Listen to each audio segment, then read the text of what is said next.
Welcome, everybody, to the Passive Income Show. This is Dave Espino with my co-host, Phil Ebiner, and we're totally excited today to feature Rob Cubbon, who is not only a digital nomad, but he's also a Udemy star.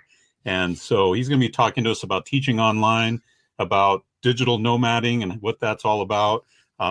He's all the way in Bangkok, I believe, right, Rob?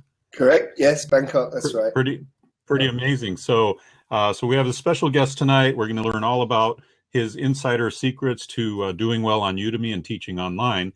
And Phil's going to be doing actually most of the interview tonight. He's really well prepared. I could barely get my makeup on, so so I'm going to just go ahead and hand it off to Phil, and let's do this. Let's get started. I'm excited. Yeah, and I'm so excited about tonight. I've been a fan of Rob's for a long time. We've chatted before online. We've been on a couple webinars together, but I've never got the chance to actually sit down and interview him. So it's going to be a treat for myself too. So first off, welcome to the show, Rob. Thanks a lot, Phil, and thanks a lot, Dave. Yeah, it's great to be here. I'm so glad to speak to you. I've spoken to you both before on Blabs and webinars, and I'd love to talk to you. I'd love to interview you two as well, because I'm fans of you two. But thanks for having me on. Yeah, definitely. Well, let's get everyone started off with a bang and tell us just your story about what you were doing before you started creating passive income for you, and how did you get started creating passive income? What kind of products and websites were you creating and selling? Okay, well, that's quite a long story, so I'll try and keep it brief. But 10 years ago, I was what was called actually an art worker, a graphic art worker, which is like the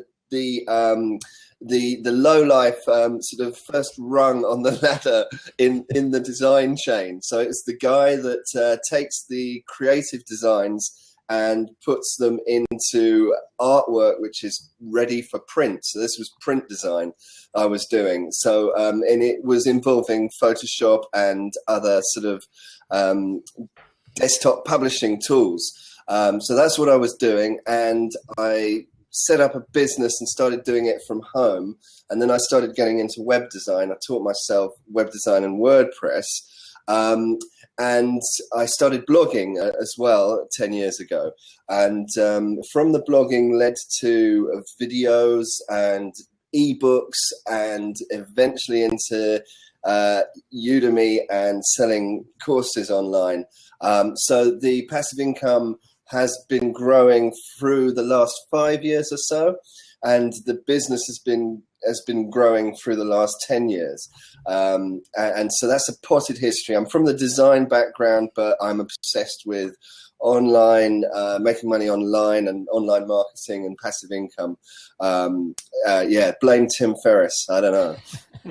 Great. Well, yeah, Tim Ferriss is one of the inspirations for a lot of us, and one of the reasons that I got started with this whole passive income lifestyle too. So you talk about creating online courses. I know you have some ebooks as well. Did the ebooks come before the courses, or was it in conjunction or afterwards? Yes, good question. It's quite a long time before the courses. I started doing ebooks from my blog. I created, I started collecting email addresses, which is a really good thing to do. Everyone says it, but it is just a very good piece of advice. Collect email addresses. And when I had about 500 of them, which seemed like a lot at the time, I tried to sell my first ebook. And that was a PDF that was available for download on my site, and I did another one of those as well. And that was kind of my first foray into selling a product. Maybe it's a little bit easier to do than a video course. This was a while back actually, and video is easier now than it was then. But that was definitely my first digital product. Yeah, it was an ebook on my site. Got it. And so in terms of your online courses, let's talk a little bit about how you got into creating online courses, and specifically with Udemy. Was Udemy the first time you actually tried to sell an online course? Was Udemy actually the first time you tried to sell an online course? And what was that like in terms of, were you successful in the very beginning, and what did you do to get to where you are today, which is pretty successful? Okay, somebody's calling me at 8 o'clock in the morning. They're in for trouble. I can tell you that much. Yes. Okay. Like yourself, Phil. I was on YouTube. Bring it back to the blogging. The blogging, I was doing posts about sort of quite specific technical issues in my work. So it was stuff that I was doing for graphic design, web design, dealing with clients. I would blog about that. But the technical stuff, video was a kind of obvious thing to do. I was showing people how to do web design, showing people little WordPress tricks, little design tricks, and 5-minute videos really lent themselves to that. So I went onto YouTube, got a channel there, and I did a few videos. I really wanted to show people how to create a website that looked exactly the way you wanted it to in WordPress. So creating a WordPress theme, actually a child theme on the Genesis framework, because that was something that was bugging me for a long time. I couldn't work out how to do it. And then I finally figured it out. And I did a load of videos on that on YouTube. The YouTube channel wasn't doing particularly great. It's doing better now. And I heard about Udemy from a friend. Her name is Tara Roskel. She's a blogger in the UK who blogs out of graphicdesignblog.co.uk. She was on Udemy. I'd never heard of Udemy, but she did mention she'd been making money. And I wanted to create a video course on my site at the time. It was a logical progression from selling the ebook. I wanted to do that. I heard about Udemy. So I just thought, I've got 6 or 7 videos on YouTube that are kind of in a series, showing this WordPress site being created. So I just threw them up on Udemy as a free course, of course. And that was my first foray into Udemy. Yeah. Got it. Cool. And so over time, you built up a few other courses and quite a bit of passive income from that. I know for everyone watching, you can actually read Rob's income reports on his website at robcubbon.com. It's really awesome that he shares his income reports. I check them out every quarter when he puts them out. And so since you're so open with your income, can you talk about the progression of income in terms of your online courses, how fast that grew, and what kind of levels it's been like over the past couple of years? Yeah, well, I eventually got around to obviously doing premium courses after I put that free course up. And I guess the first month was $200, and then I went up to about $900 in the second month. And that would have been because I had a new course out and I told my email list about it. But the great thing about Udemy is once you get a bit of traction, it does tend to keep going. So I remember a few months later, I did $1,000 a month, and then I actually wrote an ebook then and called it "How I Earn $1,000 a Month on Udemy." And then next month I earned $2,000, and I had to change the title of that ebook a few times. Yeah. And then a few months later, I went up to $5,000, and now it's consistently at $4,000 a month. Of course, within that time, I've released new courses, but it is quite passive. I mean, I haven't actually released a course for 3 months at least now, and again, the income is quite stable. We're talking on the 1st of April. We'll see what happens on the 4th of April. This has been at least for the last year and a half, I would say 4,000 plus from Udemy, passive income. Wow. So, and that's pretty impressive. And I always wonder what my income would do if I stopped creating courses. In terms of spending time on these courses for promotion, are you doing any sort of promotion now? And I know you host a lot of courses on your own site now. So I want to kind of transition to that too. Why did you decide to do that? And how are you promoting your courses now on your own site? Right. Well, for Udemy promotion, I do very little. I've always done very little. What I have done is email marketing. So I would email my list to tell them about a new course. And then that gives a bump of sales. And Udemy, like Amazon, platform, if you get some sales early days, they love that, and they think, this course is selling, people like it, they're engaged, they're writing comments, they're giving you good reviews, and that really just bumps it up and puts it on a bit of a trajectory.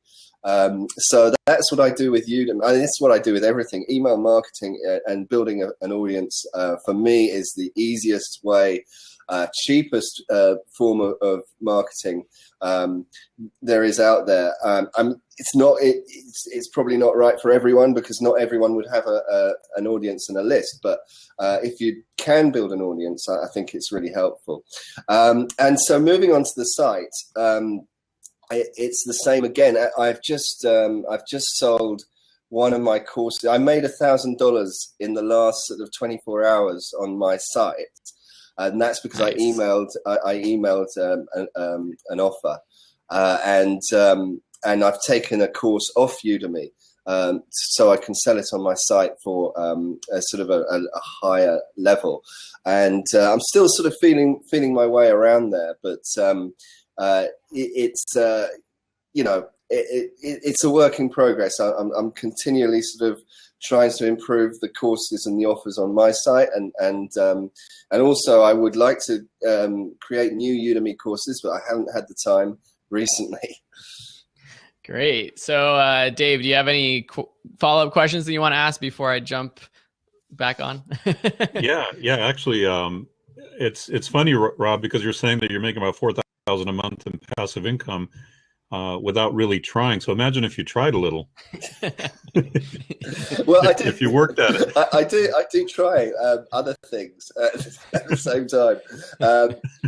Yes, I mean, yeah, it's a great point, Dave, because in life and business and everything, it's you don't rest on your laurels. You don't say, put your feet up and lie in the sun and think, Udemy's going to take care of me for the rest of my life.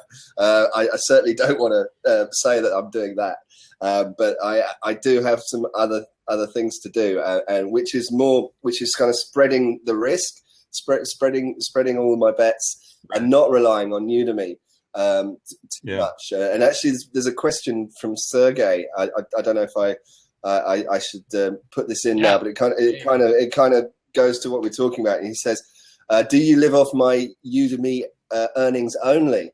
And the answer is no. It's about 50% of my earnings, and I really don't want to live on them only. I think that would be a foolish thing to do, and it's still too much. It's still too much a bigger proportion of my business, and I want to create other forms of passive income to spread the risk, because you never know what's going to happen.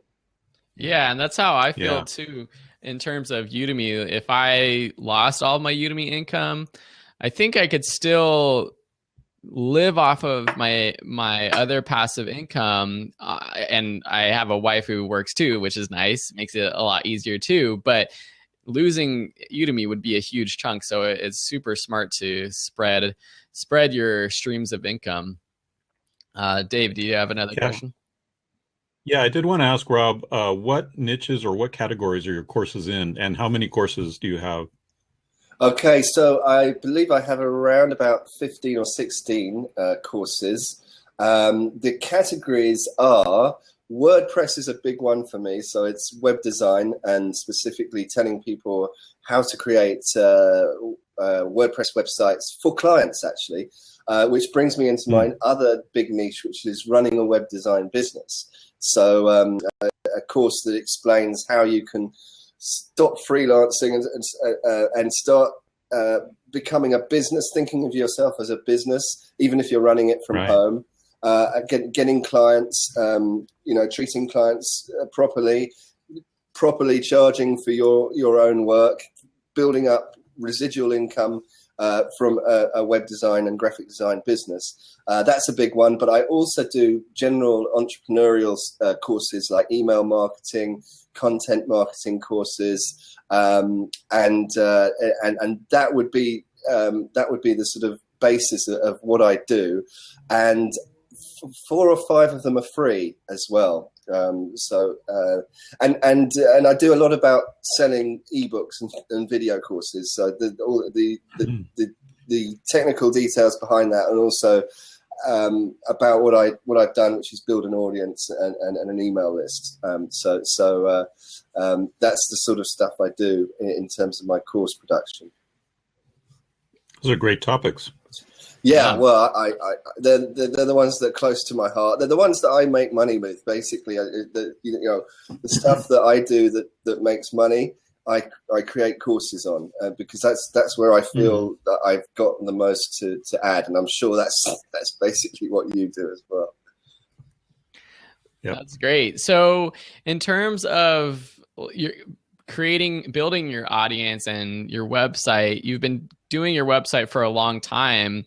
And you've been doing your YouTube channel for a long time too. So you have time on your side in terms of building and growing your audience. But do you have any tips for people who are just starting out? Where would you focus your energy on today if you wanted to build your audience the fastest possible? Yeah, I mean that's a great question, Phil, because I get that question every day from people who don't want to spend 10 years creating content, and they just think, oh God, I'll be stuck creating content for 10 years, and how do I know it's going to work? And I mean, there's so many things that you can do. I appreciate that maybe it was easier for me 10 years ago than it is now, but I don't accept that it's impossible. I think people need to think about the niche they're writing in and create more specific articles. That really is the best form of advice, because you can get traffic even if you have no authority at all, if the title of and the topic of what you're writing about is specific enough that a small amount of people want to read about it, but there's no competition there. So you don't want to write this thin general rubbish that people do. 10 tips for marketing online in 2016. Nobody's going to bother with you if you haven't got a reputation and you're writing that. But if you write about specific stuff that's relevant to your niche, to the stuff that you're doing, the stuff that you're making money on, then you can get traffic on it, even if you have no authority at all. And then you've got to stick at it. I mean, you're not going to suddenly get thousands of visitors overnight. But in these days, you can also look into paid traffic. I'm doing that as well, although it's a difficult one, because you don't want to invest too much money into it if you're not getting any return on investment as well. And I would collect email addresses, but stick at it. I mean, people tend to sort of start for 6 months and say, oh God, I've only got 100 visitors and a few hundred email subscribers. I mean, that's good. You can do things with just small amounts of people. People want to see the overnight success story because they read about it in the rubbish that people write. But you're not going to make $1 million overnight. It's not going to be spectacular. You've really just got to stick at it, and that's what I did. And I think a lot of people miss that point. That is so good. There's so much stuff that I want to keep asking you about. This could take hours. And I love, what you just said about starting small with your email list. And I agree. I think having even a small email list could potentially be better if it's full of raving fans rather than people that aren't necessarily interested in your content or purchasing content from you in the future. One thing that I really admire about your website is the amount of engagement you get from people reading your articles. And it's one thing that on my site, I don't get many comments on my blog articles, and I've been doing it for a few years now, and it's slowly starting to pick up. But has there been anything you've done to try to get more people engaging with your content or commenting on your site? Or is it just over time people have become fans and they just like your content and want to comment? Well, you'll be surprised actually, Phil, because I was talking about this the other day with someone here, and I do have fans, but they tend to come and go. Actually, what happens with your website is you tend to take someone from one place to another place, and then they get all they want out of you, and then they go, and after 2 years, you go, oh right, thanks, bye. And they go, and so people tend to comment for two years, and then I kind of lose them. But it's great because you get more and more people more people are replacing them. I have always had comments because back in the day, you used to get a link. There was some plugin you had whereby you could say, I'm not following the links for my comments. So I put that plugin in. I don't know if that will work these days. But the classic answer to getting engagement is to put in your post questions at the end of the post. So say, what about you? What do you think about this? Do you have any other ideas? And comment on other people's blogs, and they will return the favor. But I've got to be honest, I rarely comment on people's blogs, but I do comment on yours, Phil. When you have an income report, I usually say, "Well done, Phil." So you do get comments because you get one from me. Yeah, that's true.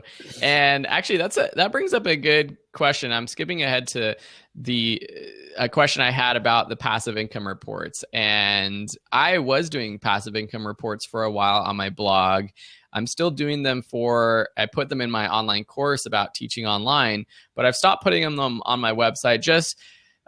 It's actually, honestly, in particular, because I got married and we just decided it was a little bit weird for us to be sharing our income, especially with more and more people seeing my website, friends and family.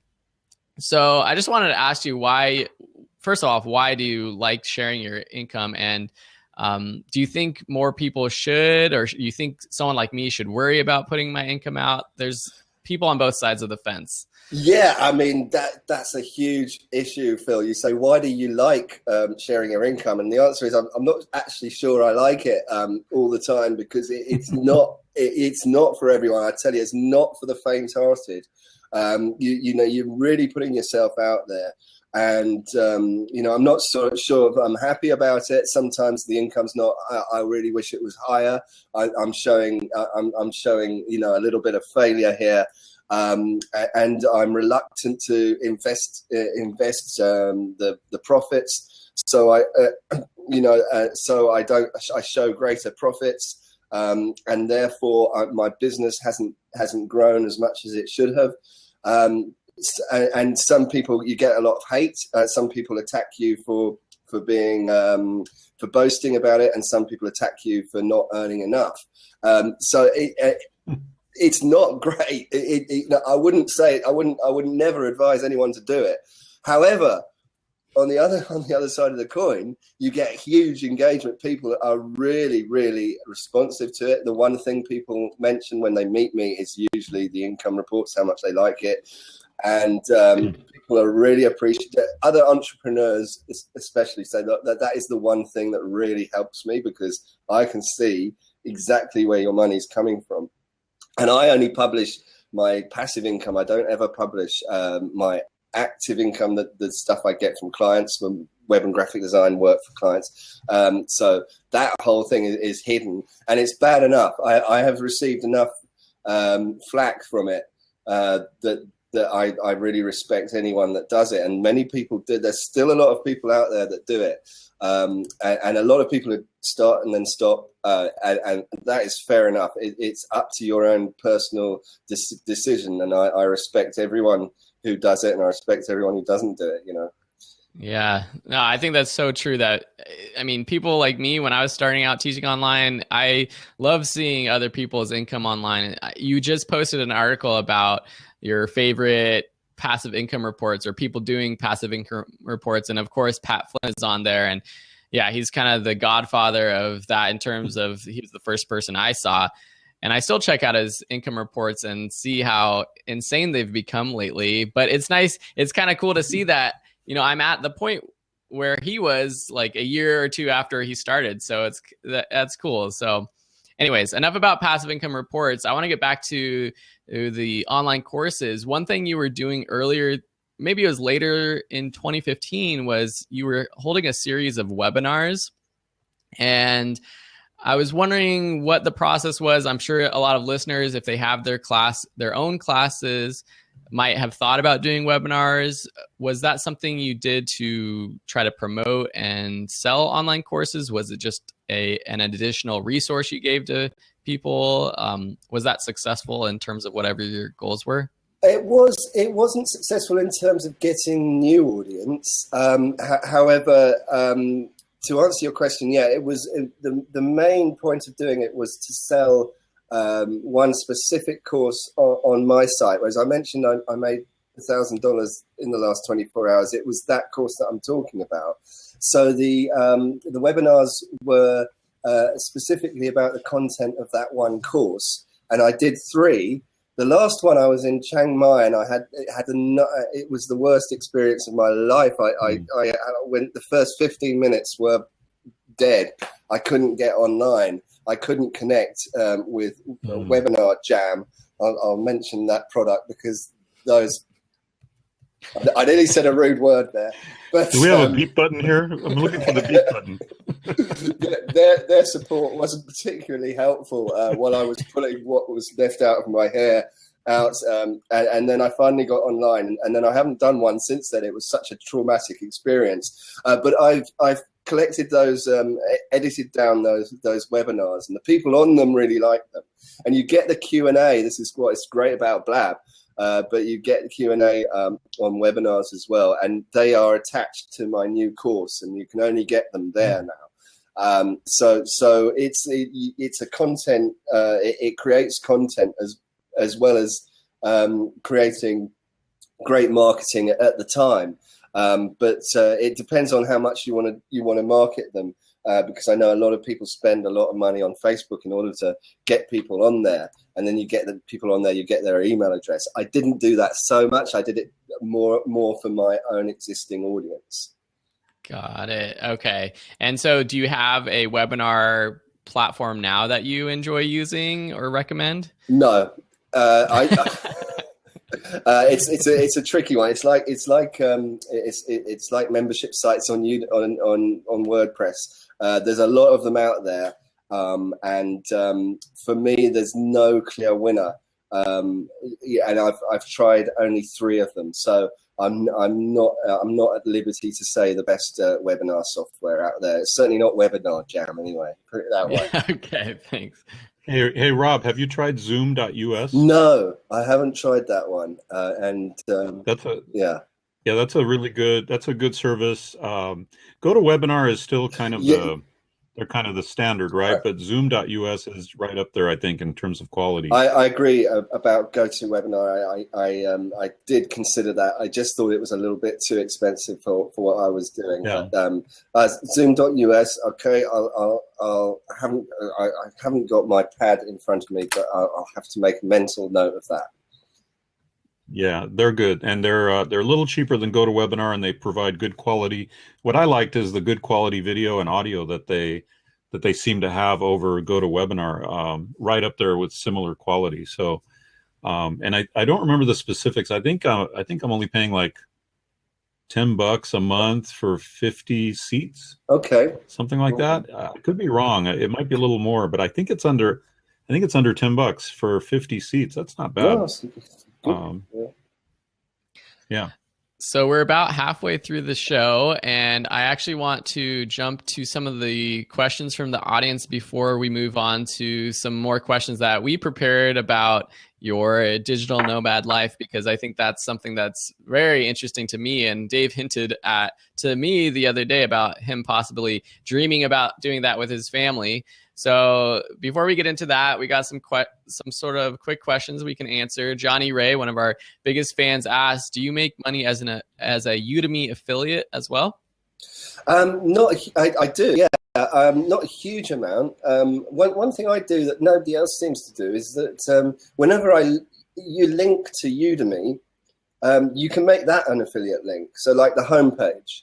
I don't see other people doing that, and I do that a lot because I say to people that you can make I make money on Udemy, and people then maybe they haven't heard of it, they click on the link, and maybe they see a course that they want to buy, and I'll get a little 25% or whatever it is of that.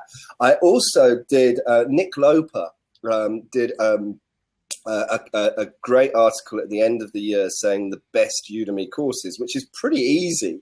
Look, I'm not saying it was easy, but I mean, it's easy to find which are the best Udemy courses because they're not going to hide them away. You know, it's pretty obvious which ones they are. So you just go through those and recommend to your audience the ones you think that they'll like in a post at the end of the year. I was going to do exactly the same thing, but I had tonsillitis at the end of the year, and then I ended up doing the best Udemy courses of 2015 in like the third week of 2016. So I kind of missed the boat on that one. But it did bring in a bit of cash. Maybe you can think of being creative in the middle of the year and say, you know, when winter's coming in, and you can think that, you know, how to improve. You do a post about improving skills now that the summer's over. You know, maybe I could think of doing another one like that, because I do think it's a very good affiliate scheme, and I'm going to be writing a post about this soon, because I actually do quite well on Google for Udemy Matters, and if I write a post on Udemy affiliate, I will get a bit of traffic for it. So I really need to get down and do that soon.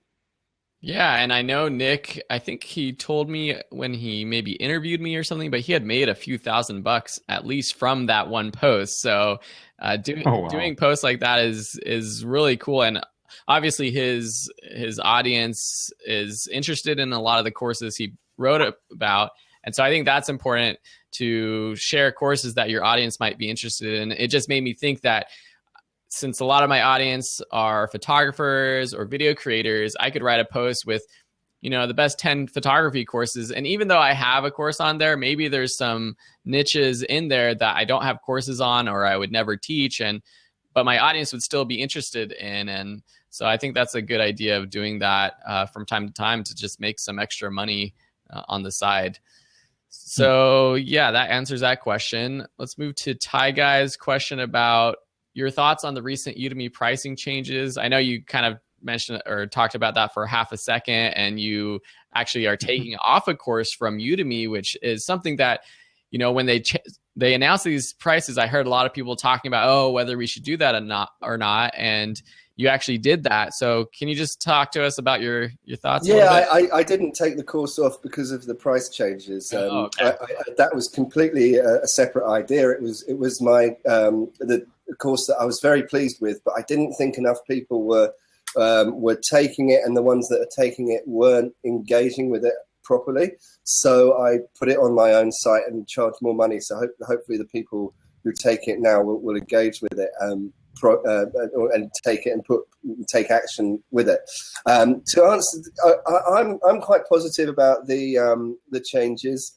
You know, I've seen a lot of things happen in 3 years, like Phil has, and Dave as well, because things do change, and everyone gets very excited.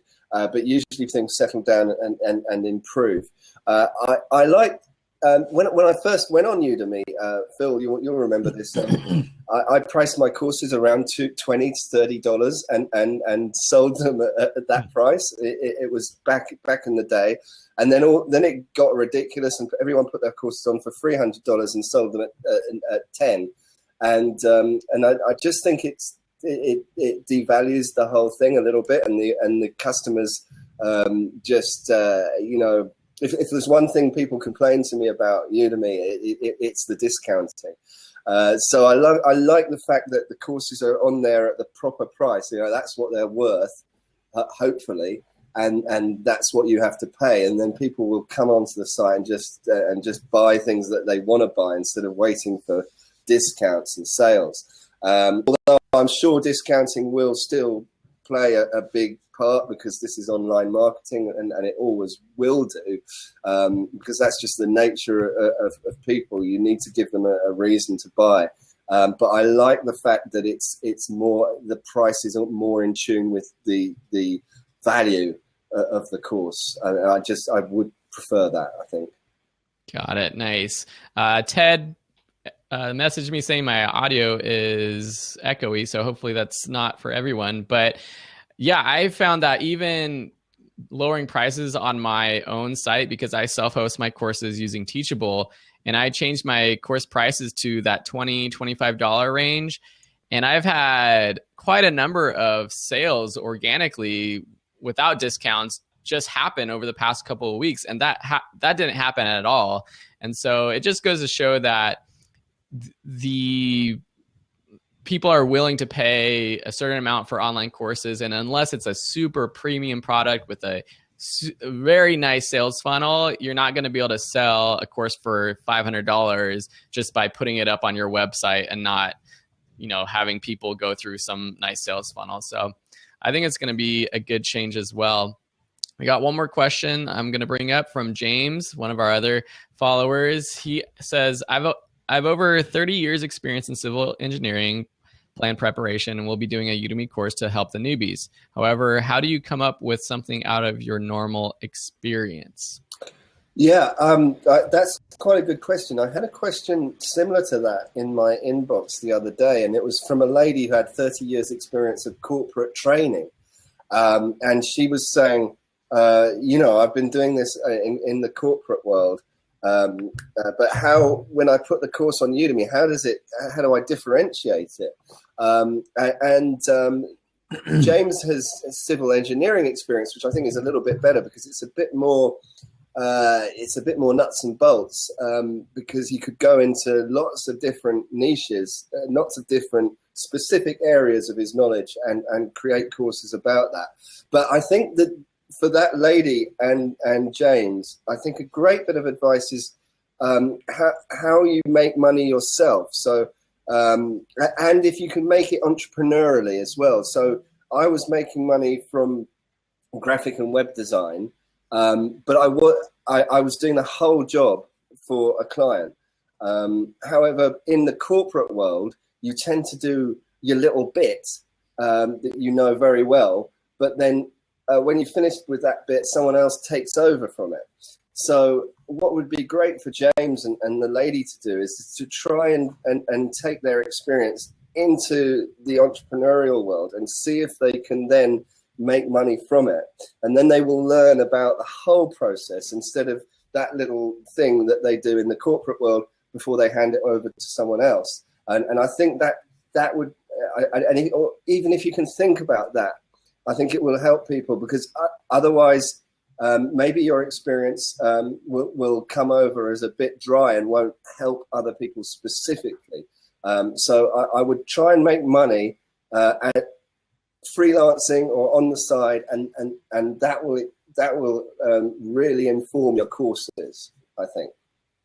Yeah, and I think what you're saying, if I can kind of summarize, is that it's partly a selling point that you're teaching someone how to make money with a certain skill. It doesn't necessarily mean that we're just teaching courses about how to make money in whatever niche it is. But if you're teaching a course about a certain skill, and one of the selling points is that, hey, you can actually make money doing this, that's what sells a course. And it's worked for me for a number of my courses, whether it's my photography course or my video creation course. It's that benefit that I get from that skill of being able to have a job, and you can really use that in your marketing as well.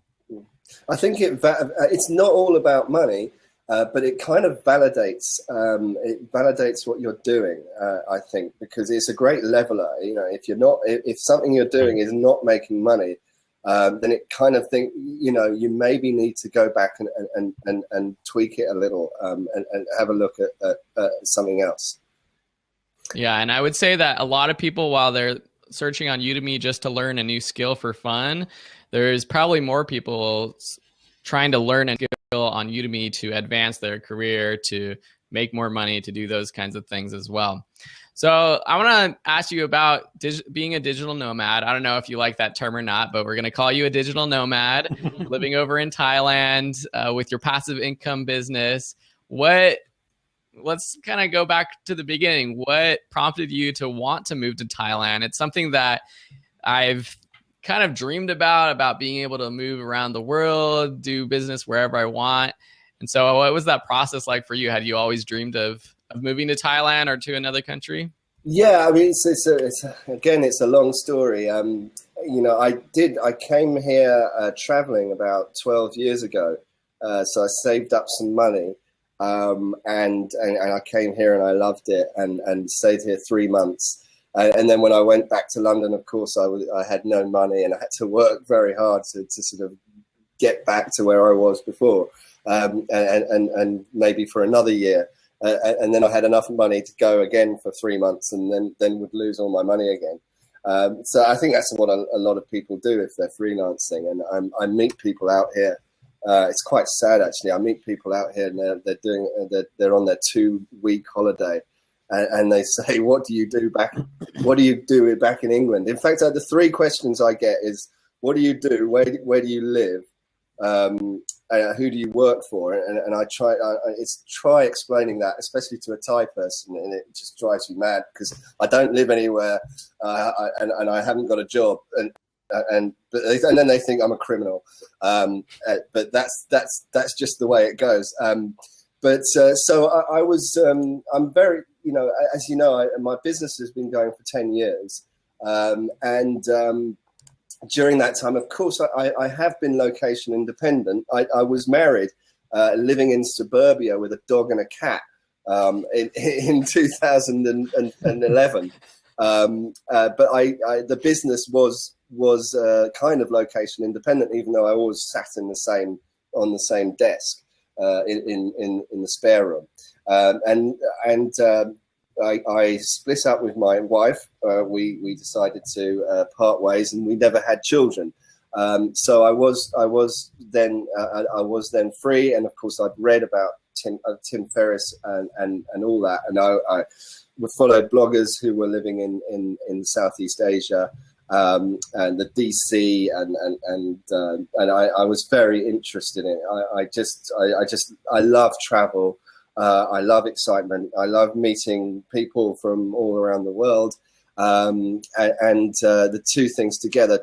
I love business as well. So this lifestyle puts that all in together, and you just meet more people. I mean, even London, which is a great place because it's a large capital city. It's a hub.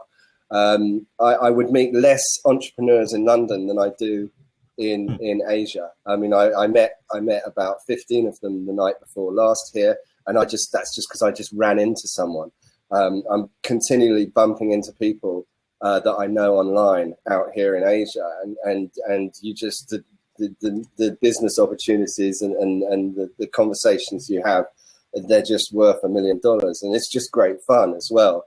I mean, it's not for everyone. But then again, the being a location independent is probably more interesting because a lot of people have wives and kids, and the kids are going to school, but they're probably location independent as well, which helps your business because it makes you more adaptable. I've actually been traveling for a month and a half now, and it's really it's great fun, but it really is. It can be expensive.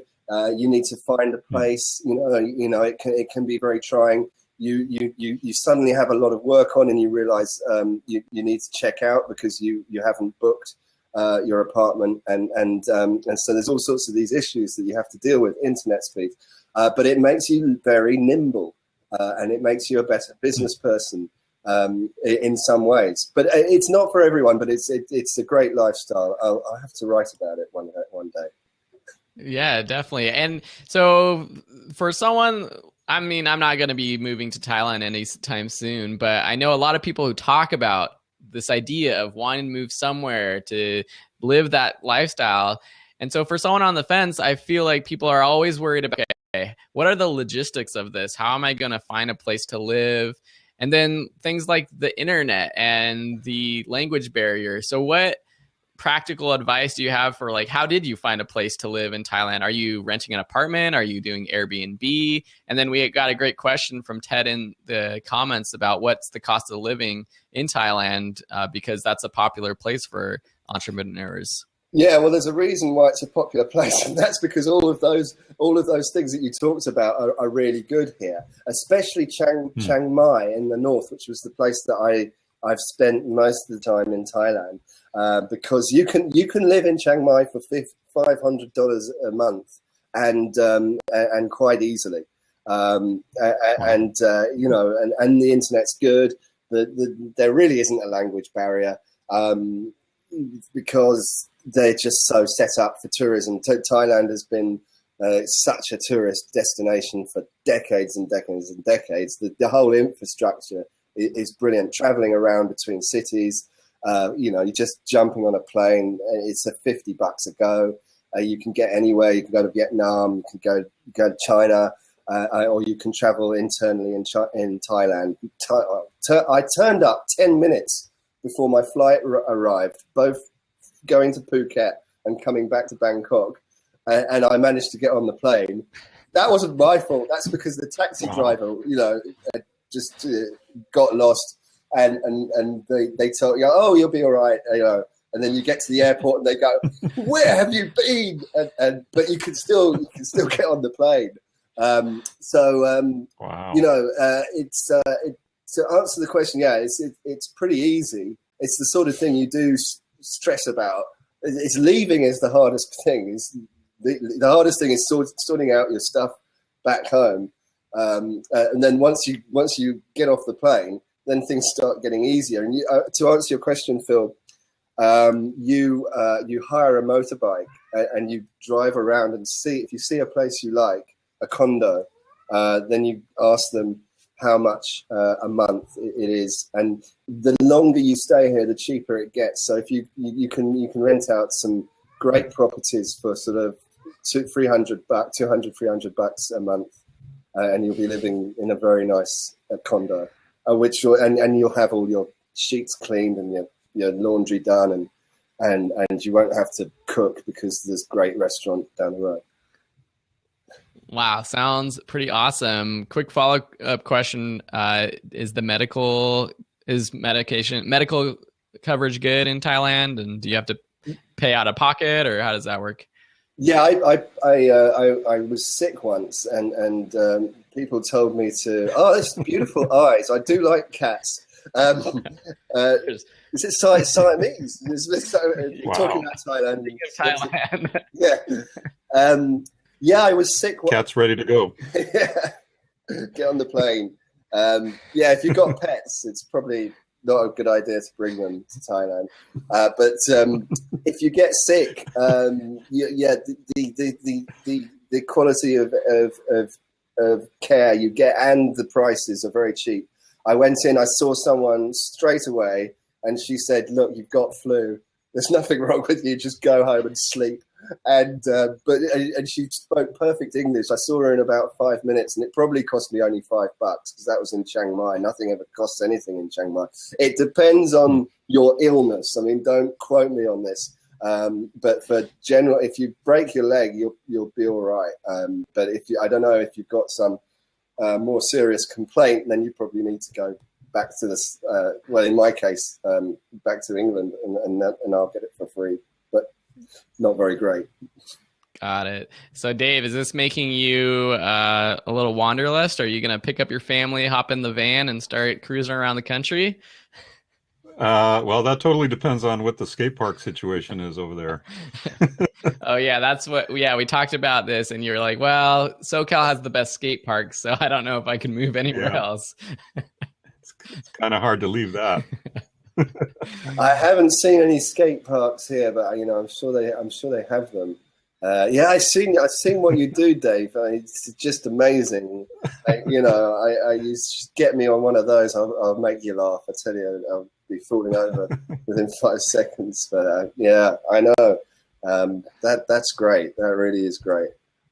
So if anyone, you might have to switch to surfing or something like that. Yeah. Oh yeah, Southeast Asia for sure. If anyone else has questions for Rob, we got about 10 minutes left.